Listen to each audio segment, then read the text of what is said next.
95% student ऐसे हैं जिनको नोट्स बनाने का सही तरीका नहीं पता है, और कुछ ऐसे बच्चे भी होते हैं जिनको हर एक लाइन इंपॉर्टेंट लगती है और वो उसको अंडरलाइन कर देते हैं, जिसकी वजह से वो अपने एग्जाम में अच्छे नंबर नहीं ला पाते हैं। सो हाय, मेरा नाम मानसी और आप सभी लोग मुझे मानसी दीदी के नाम से भी जानते हैं। तो आज के इस वीडियो में हम लोग इसी के बारे में बात करने वाले हैं कि नोट्स बनाने का सही तरीका क्या होता है और जो एक टॉपर स्टूडेंट होता है वो अपनी नोट्स कैसे बनाता है। तो सबसे पहले यहाँ पे मैं आप लोगों को एक एग्जांपल दिखा रही हूँ। यहाँ पे मेरे पास दो नोट्स हैं, ठीक है। पहले स्टूडेंट्स की ये नोट हो गई और ये वाली आपकी हो गई दूसरे स्टूडेंट्स की, ठीक है। अब मैं अगर आपसे पूछूं कि इन दोनों में से कौन सी नोट्स है जो आपको अच्छी लग रही है, तो आप क्या बोलेंगे कि जो पहले नंबर वाली नोट्स है ये हमें अच्छी लग रही है। क्यों अच्छी लग रही है? क्योंकि इनमें बहुत ढेर सारे कलर्स का यूज किया गया है ना, सुंदर सुंदर राइटिंग का यूज किया गया है, जिससे ये देखने में तो काफी अच्छी लग रही है। और वहीं पे अगर हम लोग बात करें ये दूसरे स्टूडेंट की, तो दूसरा स्टूडेंट जो है वो क्या करता है कि ब्लैक और ब्लू पेन लेता है और सीधे से चैप्टर का नाम डालता है और लिखना शुरू कर देता है, ठीक है। और यहाँ पे एक पॉइंट वाली बात ये है कि जब इन दोनों का एग्जाम होगा ना, तो जो नंबर आएंगे ना, जिसके अच्छे नंबर आएंगे ना, वो दूसरे स्टूडेंट के ही आएंगे, ठीक है। किसके आएंगे? वो दूसरे स्टूडेंट के ही अच्छे नंबर आएंगे। अब आप लोग कहेंगे कि दीदी ऐसा क्यों, वो तो इतना अच्छा लिखा है, ऐसे ही अपने एग्जाम में लिख के आएगा तो उसके नंबर तो अच्छे आने चाहिए, क्योंकि राइटिंग के भी कुछ नंबर मिलते हैं ना। तो देखो यहाँ पे मैं आप लोगों को एक बात क्लियर कर दूं कि ये जो पहला स्टूडेंट है, ठीक है, ये क्या करता है, ये डेली अपने 1 से 2 घंटे अपने नोट्स बनाने में वेस्ट कर देता है, ठीक है। क्या कर देता है? अपने नोट्स बनाने में वेस्ट कर देता है। और ये जो बच्चा है, ठीक है, दूसरा वाला, ये क्या करता है, सिंपल से अपने नोट्स बनाता है और जो इसका टाइम बचता है, ठीक है, बहुत ही कम समय में वो अपना नोट्स बना लेता है और जो जो भी टाइम इसके पास बचता है वो अपनी पढ़ाई में लगाता है, ठीक है। और ये क्या करता है, ये तो डेली 2 घंटे वेस्ट कर देता है। फिर क्या कहेगा कि भाई मेरे पास टाइम ही नहीं रहता है पढ़ाई करने का, है ना, मैं स्कूल जाता हूँ वहां पे मेरा टाइम चला जाता है, डेली 2 घंटे मेरे नोट्स बनाने में चले जाते हैं, तो मेरे पास टाइम ही नहीं बचता है कि मैं सेल्फ स्टडी कर सकूं, है ना, जिसकी वजह से इसके जो नंबर है ना वो कम आते हैं एग्जाम में। अब यहाँ पे हम लोग बात करेंगे कि जो नोट्स होती है उसका बनाने का सही तरीका क्या होता है और जो टॉपर्स होते हैं वो सही मतलब नोट्स जो अपने बनाते हैं वो किस तरीके से बनाते हैं जिसकी वजह से वो टॉपर बनते हैं। तो देखो यहाँ पे कुछ ऐसे पॉइंट्स हैं जिनको अगर आप लोग यूज करते हैं ना, तो आप भी अपने आपकी जो नोट्स है, ठीक है, वो सही तरीके से आप बना सकते हैं और अपने एग्जाम में अच्छे नंबर ला सकते हैं और एक टॉपर के जैसे भी आप अपनी नोट्स बना सकते हैं, ठीक है। यहाँ पे हमें क्या करना है, देखो जो नोट्स हमारी होती है ना, हमें नोट्स जो बनानी है ना वो स्मार्ट तरीके से बनानी है, ठीक है। ऐसा नहीं है कि आप उसको, है ना, पूरे जो जो जितने भी आपकी क्रिएटिविटी है आप पूरी अपने नोट्स में बना रहे हैं, है ना, नोट्स में ही दिखा रहे हैं। उसके बाद जब एग्जाम हॉल में जाते हैं, वहां पे जब लिखने के लिए आपके पास क्वेश्चन आते हैं तो आपको याद ही नहीं रहते हैं कि भाई मैंने क्या पढ़ा, है ना, मुझे क्या लिखना है यहाँ पे, वहां पे कुछ टाइम कुछ जो चीजें होती हैं याद ही नहीं होती हैं, फिर जिसकी वजह से आपके नंबर जो होते हैं वो थोड़ा सा कम आते हैं। फिर आपको रिग्रेट होता है कि ऐसी कौन सी गलती थी जो मैंने कर दी, मेरे नंबर इतने आए हैं ना, मेरे नंबर तो ज्यादा आने चाहिए। तो देखो जब भी आप लोग अपने नोट्स बनाते हैं ना, तो कुछ टिप्स हैं, स्टेप्स हैं जिनको आपको याद रखना चाहिए, ठीक है। तो हम लोग यहाँ पे यही बात करने वाले थे ना, जैसे मैंने बताया आपको कि नोट्स बनाने का सही तरीका क्या होता है। तो आपको जो अपनी नोट्स बनानी है ना वो स्मार्ट तरीके से बनानी है, ठीक है, यानी कि स्मार्ट नोट्स आपको बनानी है। अब उसके लिए यहाँ पे देखो कुछ टिप्स दिए हुए हैं, ठीक है। पहला पॉइंट आपको जो दिया है वो है सिर्फ कीवर्ड्स एंड फॉर्मूला लिखो, ठीक है। जो आपकी स्मार्ट नोट्स होगी उसमें क्या करना है आपको, जितने भी कीवर्ड्स हैं, ठीक है, मान लो कोई भी सब्जेक्ट आप पढ़ रहे हो, कोई भी सब्जेक्ट का कॉन्सेप्ट आप पढ़ रहे हो, तो उसके जितने भी कीवर्ड्स हैं जो भी आपको इंपॉर्टेंट लग रहा है, ठीक है, उसको अंडरलाइन करिए पहले तो। क्योंकि देखो आप लोग जो नोट्स बनाते हैं ना, स्कूल में जो आपसे नोट्स बनवाई जाती है वहां पे सारी चीजें आपको बताई जाती हैं, तो वो वाली नोट्स जो होती है वो आपकी लॉन्ग नोट्स होती है, ठीक है। लेकिन आपको क्या करना है, आपको एक शॉर्ट नोट्स बनानी है, यानी कि स्मार्ट नोट्स बनानी है, ठीक है। उसी के बारे में यहाँ पे हम लोग बात कर रहे हैं। तो देखो जब भी आप लोग अपनी स्मार्ट नोट्स बनाते हैं तो उसमें आपको क्या करना है, जो भी कीवर्ड्स हैं, ठीक है, फॉर्मूला है, उनको आपको अपनी स्मार्ट नोट्स में ऐड करने हैं, ठीक है। पहला तो क्या हुआ, कीवर्ड्स हो गया, और जितने भी आपके इंपॉर्टेंट फॉर्मूले हैं आपको अपनी शॉर्ट नोट्स में लिखने हैं, ठीक है।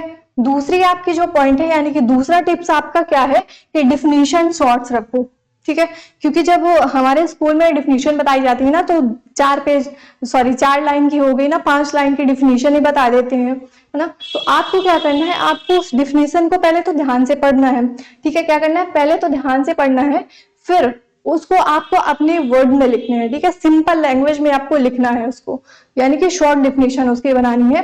तो आप जब भी अपनी ये स्मार्ट नोट्स बना रहे हैं, तो उसमें आपको क्या यूज करना है, जो भी डिफिनीशन होती है उनको शॉर्ट फॉर्म में यूज करना है, यानी कि जो डिफिनीशन है उसको शॉर्ट्स में लिखना है। ठीक है, ज्यादा बड़ा नहीं कि 3-4 लाइन 5 लाइन की आपने डिफिनीशन ही लिख दी, फिर आप उसको याद कर रहे हो, फिर वो याद ही नहीं हो रही है आपको, है ना। तो इसलिए आपको जो डिफिनीशन लिखनी है उसको शॉर्ट्स में लिखनी है। ठीक है, यानी कि शॉर्ट डिफिनीशन रखो, 1 लाइन 2 लाइन।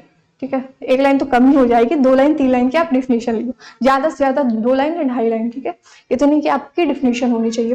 तीसरा पॉइंट आपका दिया है डायग्राम एंड फ्लो चार्ट जरूर बनाओ।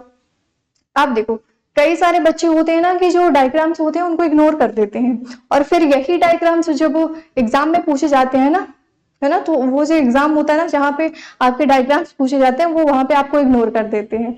तो इसलिए आपको क्या करना है, आपको अपने डायग्राम्स पे ध्यान देना है। ठीक है, जितने भी इंपॉर्टेंट डायग्राम्स हैं उनकी आपको प्रैक्टिस करना है ना। ये नहीं कि आपने छोड़ दिया कि चलो यार कल कर लेंगे या फिर अगले दिन कर लेंगे, ऐसा नहीं करना है आपको। तो आपको जितने भी आपके इंपॉर्टेंट डायग्राम्स हैं उनकी प्रैक्टिस करनी है। ठीक है, डेली जब आप लोग प्रैक्टिस करोगे, क्योंकि आपको होता है ना कि यार ये डायग्राम्स इतने हार्ड होते हैं, याद नहीं होते हैं, बनते नहीं है। जब आप डेली प्रैक्टिस करेंगे तभी तो चीजें होंगी ना।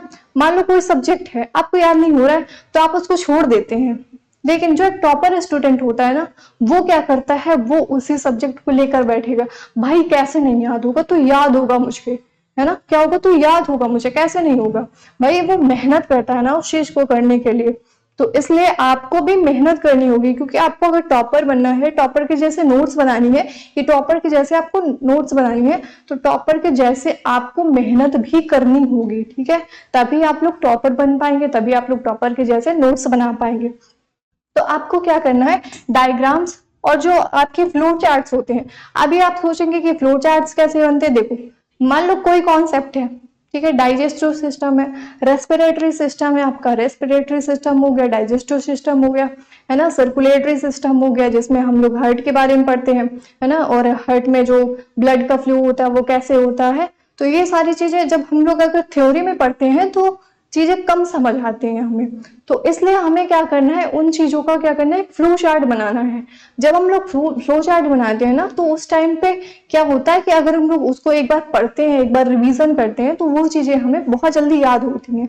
क्योंकि देखो, नोट्स बनाने का एक फायदा भी होता है। अगर आप ढंग से सही तरीके से अगर आप नोट्स बना रहे हैं, तो आपको क्या होगा, आपका जितना भी मान लो पढ़ा हुआ है ना, वो आपको याद रहता है। क्योंकि देखो, मतलब अगर आप लोग सोचो, मैं हर बार आपको कहती हूँ ना कि अगर आप लिखते हैं तो वो चीज आपको ज्यादा याद होती है। मतलब याद आप ऐसे याद कर रहे हैं, बुक लेकर आप याद कर रहे हैं, तो वो चीजें आपको थोड़ा सा लेट में याद होंगी। अगर आप उसी चीज को लिख के याद कर रहे हैं तो वो चीज आपको जल्दी याद हो जाती है ना। तो इसलिए जब भी हम लोग नोट्स बनाते हैं, तो हमारे जो सेंसरी ऑर्गन्स होते हैं वो भी काम कर रहे होते हैं, इसलिए हमारा जो ब्रेन होता है वो चीजों को जल्दी से याद कर पाता है ना। तो आपको क्या करना है, आपको फ्लो चार्ट्स बनाना है और डायग्राम्स बनाना है, किसमें, अपने स्मार्ट नोट्स जो आप बना रहे हैं उसमें। ठीक है, फिर आपका लास्ट पॉइंट आपका क्या दिया हुआ है, माइंड मैप्स और शॉर्ट ट्रिक्स का यूज करो। ठीक है, अब आपको क्या करना है, अब आपको माइंड मैप्स बनाने हैं। अब आप लोग कहेंगे ये माइंड मैप्स क्या होता है। देखो, अगर मान लो कोई भी चीज आपको नहीं याद हो रही है, तो आप एक फ्लैश कार्ड वगैरह ले लो, है ना, सबके घरों में होता है ज्यादातर। अगर कोई भी मान लो डिफिनीशन है, कोई भी कॉन्सेप्ट है, आपको नहीं समझ आ रहा है, मान लो रिएक्शन ही ले लो, है ना, क्लास 10th में जो रिएक्शन वगैरह होती है ना, वो जल्दी याद नहीं होती है। तो आप क्या करो, आप एक फ्लैश कार्ड ले लो, उसके पीछे आप उस रिएक्शन को लिख लो। ठीक है, उसको आप अपने पास ही रखो। जब भी आप कुछ कर रहे हो या कहीं पे जा रहे हो, आप उसको एक बार उठा के देख लो, याद करो उसको, वो याद हो जाएगी।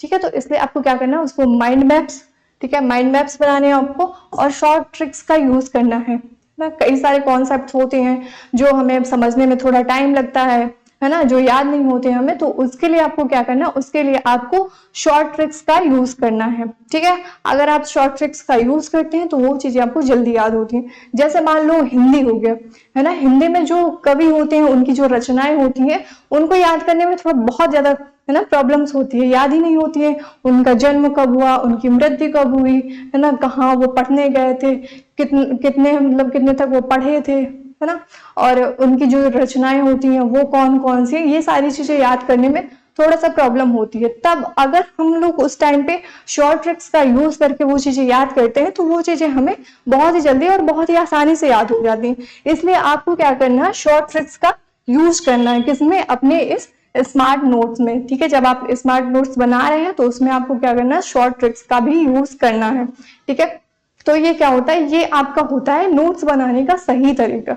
ठीक है, आप इस तरीके का करके अपने एक टॉपर की तरह, ठीक है, जो टॉपर्स होते हैं उनकी तरह आप नोट्स बना सकते हैं।